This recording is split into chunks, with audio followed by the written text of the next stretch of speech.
Le film débute sur une infirmière marchant dans une allée tranquille d'un hôpital, après avoir terminé son service de nuit. Elle s'arrête rapidement lorsqu'elle entend un bruissement en arrière-plan. Mais voyant qu'il n'y a personne aux alentours, elle se dirige vers la salle de bain, et commence à prendre une douche. Quand tout à coup, une silhouette invisible lui tranche la gorge, la tuant. On voit ensuite une personne prendre un cadavre et l'enterrer, avant de partir en voiture vers sa prochaine destination. Cette fois, il s'agit d'une maison. L'homme trouve la chambre à coucher et s'avance lentement vers une femme endormie, jusqu'à ce qu'elle se réveille et se retourne. Les pleurs d'un bébé se font entendre en fond sonore, et l'homme dont le nom est Evan dit tendrement à sa femme Lorraine de se rendormir. Il va voir le bébé, qu'il berce ensuite affectueusement. La scène suivante nous ramène 3 mois plus tôt, où Evan, qui est assistant social, interroge des adolescents dont les familles sont en difficulté. D'après ses échanges avec les élèves de l'école, on peut dire qu'il est un homme sympathique et bienveillant. Après le travail, il rentre chez lui auprès de sa femme enceinte, et met gentiment son bras autour d'elle. Puis tout d'un coup, Lorraine et Evan se précipitent à l'hôpital, où la femme donne rapidement naissance à leur fils Andrew. Alors qu'il la regarde accoucher, Evan a des flashs horribles de son père qui s'est fait tuer, un souvenir qui le hante à jamais. Dans le gémissement douloureux de Lorraine, le bébé arrive au monde. Quelques heures plus tard, la mère d'Evan rend visite pour voir Lorraine et son premier petit enfant à l'hôpital. Mais le bébé Andrew se met à pleurer, incitant Lorraine à essayer de l'allaiter. Voyant la lutte de Lorraine, une infirmière qui n'est autre que l'infirmière que nous avons vue au début du film entre en scène, et guide grossièrement le bébé pour qu'il soit allaité. Evan semble contrarié par l'impolitesse de l'infirmière, mais celle-ci part avant qu'il n'ait pu dire un mot. La nuit, lorsque Lorraine dort, Evan berce son enfant et lui promet de ne jamais lui faire de mal, et de l'aimer inconditionnellement. Après leur retour de l'hôpital, nous voyons le couple lutter pendant les jours qui suivent, car il est très difficile de faire en sorte que le bébé puisse se nourrir au sein, ce qui finit par stresser Lorraine car Andrew ne prend pas de poids comme les bébés sont censés le faire. En plus de cela, les pleurs du bébé empêchent le couple de dormir la nuit. Un soir, Evan prend un couteau et a un flashback de son enfance, où son père le bat violemment jusqu'au moment où sa mère menace son mari avec un couteau pour protéger son fils. Lorsqu'Evan se réveille de son sommeil le lendemain matin, il découvre que sa mère est là, et qu'elle est en train de bercer le bébé. Il l'accueille avec joie dans la chambre d'amis, et les deux s'assoient pour rattraper le temps perdu, pendant lequel la mère dit à Evan de ne pas s'en vouloir pour sa femme stressée et son bébé qui pleure constamment. Evan passe sa journée au travail en réfléchissant sur sa vie ces derniers temps, et plus tard, alors qu'il est seul derrière son bureau, il se met à écouter un vieil enregistrement vocal d'un homme qui semble ivre et mal en point. Dans cet enregistrement, l'homme s'excuse d'avoir battu son enfant, disant qu'il a une vie difficile et qu'il a besoin de s'en prendre à quelqu'un. Il est ensuite interrompu par l'un des adolescents qu'il surveille actuellement et qui s'appelle Ray. Le visage couvert de bleu, le garçon commence à raconter à Evan comment son père l'a battu, ainsi que sa petite sœur. Après avoir écouté l'histoire, Evan assure à Ray que tout va bien se passer, et qu'il va le signaler à la police. Il jette un coup d'œil au profil du père de Ray, un homme avec un casier judiciaire qui est actuellement en liberté conditionnelle. L'histoire de Ray l'empêche de dormir cette nuit-là, et il voit à nouveau un flashback de son père avec la gorge tranchée. Ayant envie de faire quelque chose, il prend ses affaires et s'éloigne de la maison avec pour mission de retrouver le père de Ray. Evan trouve alors l'ordure ivre sur un parking à l'extérieur d'un bar miteux, et allume gentiment sa cigarette, avant de lui proposer de le ramener chez lui. Pendant le trajet, nous apprenons qu'en plus d'être violent, l'homme est aussi extrêmement raciste. L'homme dirige Evan jusqu'à une maison chic mais inoccupée, et Evan lui donne une bière sous la demande de l'homme. En le suivant à l'intérieur, Evan apprend qu'il a secrètement squatté cet endroit depuis l'année dernière. Après s'être assuré que personne d'autre ne sait les allées et venues de cet homme, Evan l'assomme et l'attache sur une chaise. Une fois que l'homme se réveille, Evan installe un appareil d'enregistrement, et montre à l'homme une photo de son fils Ray pour lui rappeler pourquoi il fait cela. Il est clair, d'après la réponse de l'homme, qu'il n'a pas d'amour pour le gamin et commence à insulter Evan, ce qui pousse ce dernier à sortir un couteau aiguisé et à le poignarder dans le ventre. Finalement effrayé, c'est à ce moment que l'homme commence à plaider sa cause en disant qu'il n'a jamais voulu faire de mal à ses enfants, et qu'il ne perd le contrôle que de temps en temps parce que les enfants sont difficiles à gérer. Ayant entendu assez de conneries, Evan le poignarde et lui tranche la gorge en le regardant se vider de son sang. Il emballe le corps et l'enterre au milieu de nulle part. Ensuite, il retourne chez lui comme si rien ne s'était passé. Les jours passent, et nous voyons le garçon donner des nouvelles de sa vie à Evan. Il semble plus heureux maintenant, et dit que depuis que son père est parti, sa famille se porte bien, ce qui satisfait Evan. La prochaine fois que nous voyons Evan au travail, Ray revient pour dire à Evan qu'il se demande maintenant où son père pourrait être, car il semble qu'il ait disparu sans laisser de traces, à tel point que même son agent de libération conditionnelle est à sa recherche. En entendant cela, Evan dit au garçon de ne pas s'inquiéter, car ce n'est pas la première fois que le père de Ray s'en va. L'adolescent suivant qu'Evan voit, est une fille nommée Kelly, qui est manifestement en détresse à cause de son oncle, mais semble réticente à lui dire ce qui s'est passé. Immédiatement capable de sentir que quelque chose ne va pas, Evan retrouve l'oncle plus tard dans la nuit. Il amène ensuite l'oncle dans la même maison vide que précédemment.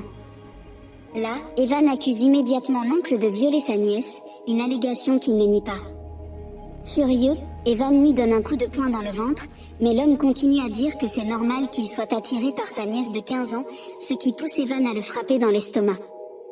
Mais avant qu'Evan puisse continuer, il reçoit un appel téléphonique de sa femme. Elle le supplie de rentrer immédiatement à la maison, car le bébé Andrew a de la fièvre. Après avoir raccroché, il poignarde l'homme à plusieurs reprises dans le ventre, jusqu'à ce que l'homme se vide de son sang. Evan se précipite alors à l'hôpital, mais il oublie de bien ranger toutes les preuves dans le coffre. À l'hôpital, le médecin leur dit que le bébé va bien, et là, il rencontre à nouveau la même infirmière peu commode. Cette dernière leur dit que c'est normal qu'un bébé ait de la fièvre, et qu'il ne faut pas devenir hystérique pour chaque petite chose. Sur leur chemin de retour vers la voiture, Evan réalise enfin qu'une bâche ensanglantée dépasse de son coffre. Bizarrement, la mère attire alors la femme loin de cette vue, et l'aide à monter dans la voiture. Après s'être assuré que sa petite famille s'est installée à la maison, il s'en va, et lorsqu'il arrive à destination, il va enterrer le corps. Un soir, alors qu'il met le petit Andrew au lit, il reçoit un appel de Chris, un des adolescents avec qui il travaille, et va immédiatement le voir. Ils sont assis devant une épicerie avec du sang séché sur le côté du visage de Chris. D'après l'histoire du garçon, son toxicomane de père vient de le battre.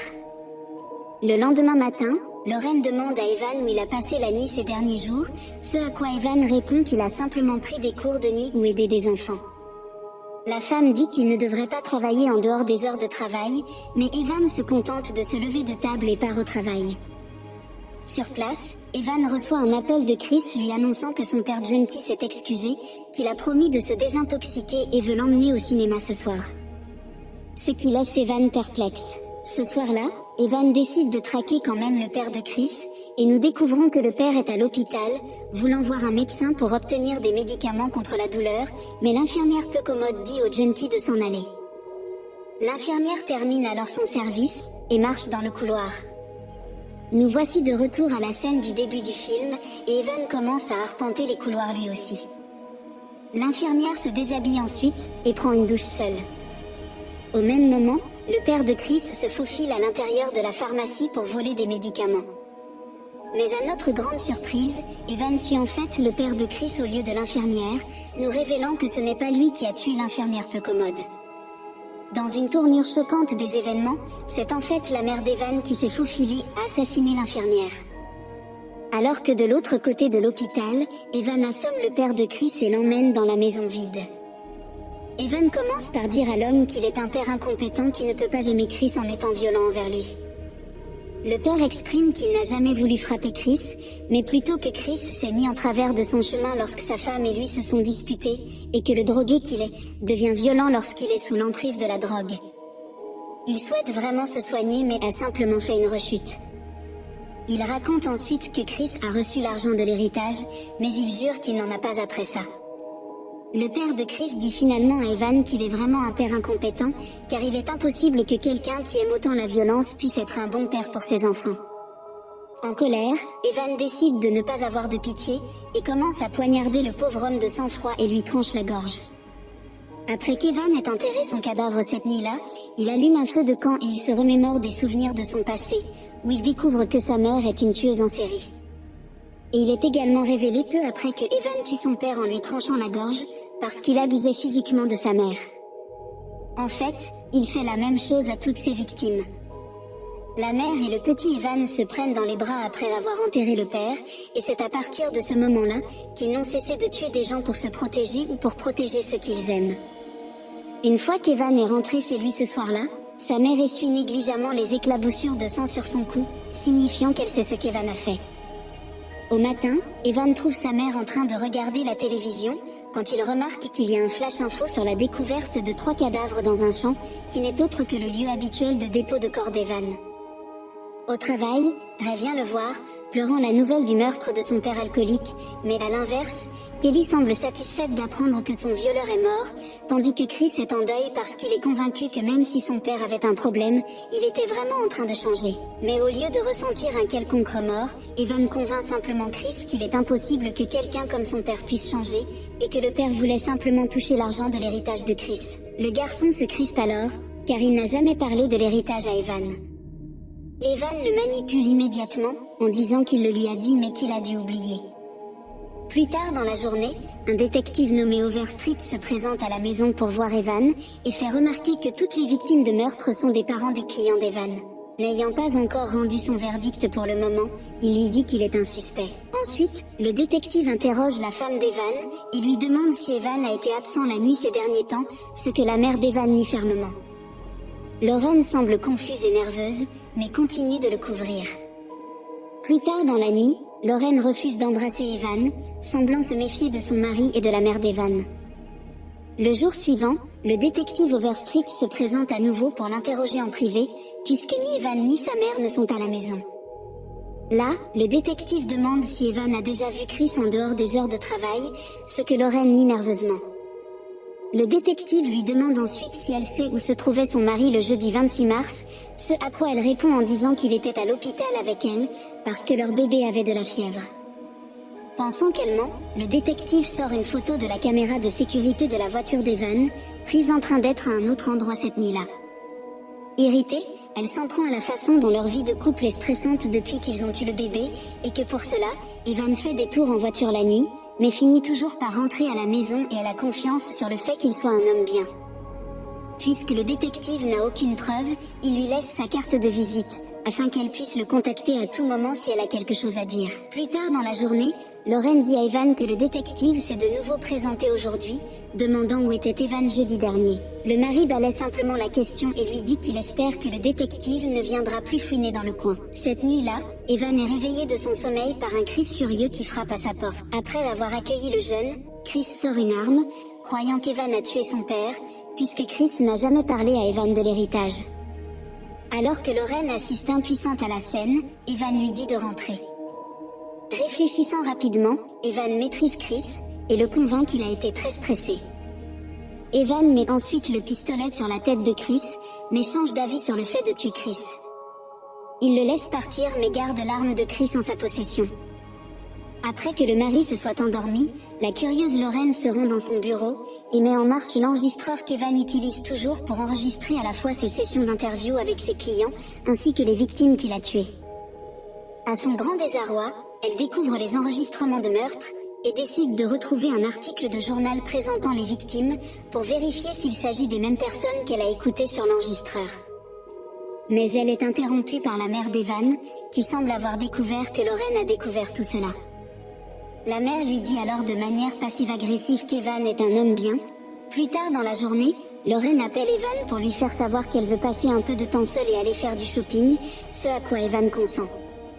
Ensuite, elle passe secrètement un appel à quelqu'un, vraisemblablement le détective, et dit qu'elle aimerait le rencontrer.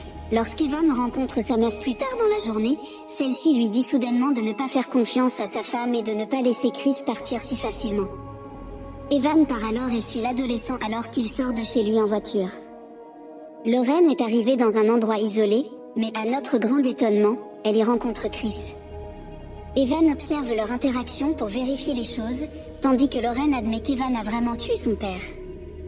Lorraine sort un pistolet, et tire une balle dans la tête de Chris. Elle lui met l'arme dans la main, puis attrape son téléphone, et tape quelque chose. Tout est vu par Evan qui sourit en réalisant que Lorraine est prête à tout pour le protéger, tout comme sa mère. La scène suivante montre Evan regardant les dernières nouvelles, détaillant comment on a découvert que Chris s'était suicidé sur le site d'abandon du corps.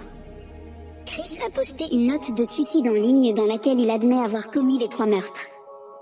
Ils sont interrompus par le détective, qui leur rend visite pour exprimer ses condoléances. C'est à ce moment qu'Evan dit au détective qu'il laissait souvent Chris seul dans son bureau, et c'est probablement ainsi qu'il a su pour les autres enfants maltraités. Le détective finit par décider qu'il n'y a plus rien à examiner dans cette affaire, et s'en va. Le film se termine avec le couple regardant calmement leur bébé, prêt à aller de l'avant dans la suite de leur vie. Merci d'avoir regardé la vidéo, et à très bientôt.